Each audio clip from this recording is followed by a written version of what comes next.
Dr. Pieczenik is our guest. Webster Tarpley coming up, or Monton coming up. There's so many stories, so much intel this guy could give us.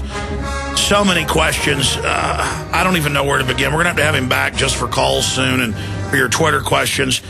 Dr. Pieczenik, I want to get into solutions in the next segment with you. This is a short little segment.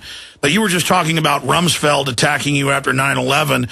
Yes, and at the same time, Bush went to the UN and said, let us never tolerate outrageous conspiracy theories, which means don't investigate, don't look at me, don't look under the rug. I mean, it's really methinks you protest too much. But that's correct. Get into what Rumsfeld said. Well, it's very simple. Once you get into this type of situation where Rumsfeld said, if you accuse me and the Republican administration, which he really directed towards me as a conspiracy theorist, which was absurd, I said, fine, it's reality. Then you have to talk about Roosevelt creating Pearl Harbor. And I said, of course Roosevelt had to stand down Pearl Harbor.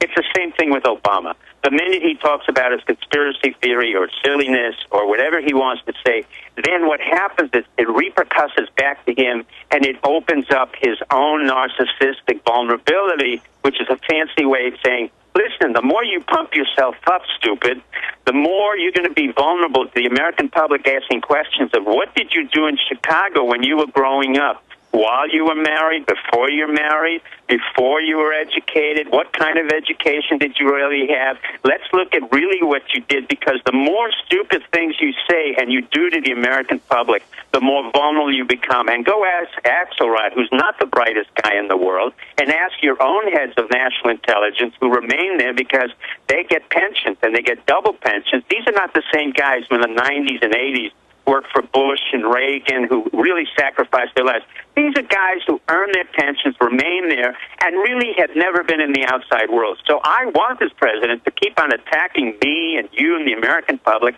to come out with more and more stupidity, because underneath it all, he's not just a liar. He knows he's a sociopath. He knows it from the day he was born he's a sociopath. You don't get to be president of the United States unless you want to manipulate, deceive, and lie. But this is not a man who's basically all that bright.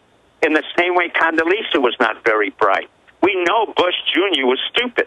Clinton was very bright, but he's a bright liar. This man is not even a bright liar. It would do well for him to go to Clinton to understand how to lie convincingly. But this president is getting stupider and stupider. In fact, when he's trying to promote himself at a time when he's so weak and he can't really get out of the notion of the birther issue, out of the notion that we have a police state where we have TSA. Now, what in God's name are TSA people doing, putting their hands in your crotch, feeling you off, delaying everything, and making believe that they caught any terrorist? There is no terrorist that they could find. Furthermore, if they want to look at anything, why don't you look at the harbors? Why don't you look at overseas and really look at what you're looking at? The only terrorist we had is Chertoff, who started all of this nonsense with the TSA because he owns a lot of the machinery, and the neocons who are still around trying to promote American supremacy. And we have a president who is so pathetically inept. He knows that. He knows that guys like me cannot be convinced, because I didn't buy him when I heard from congressmen that Hillary Clinton couldn't lie or run. You know why? Because Bill Clinton was still screwing around. He was still screwing around. So I was asked by a congressman who I will not identify why Hillary Clinton will not be able to win the presidency, and I said Bill Clinton will never allow Hillary Clinton to win the presidency because he's screwing around. So you had a man out of nowhere who came out of nowhere, Chicago, with a ballet dancer who was his right-hand man, Rodney Emanuel, who really was a totally dysfunctional ballet dancer, and it came to the forefront. He said he was a very powerful man and intimidated. He didn't intimidate anybody. One senator said very convincingly, I wish he were more of a knee breaker than a ballet dancer. He gave away $80 billion in pharmaceutical grants to the pharmacy in order to pass Obamacare. Stay there, sir. Yeah, it was written by the insurance companies. Dr. Steve Pieczenik, unbelievable information. Let's get into solutions when we come back.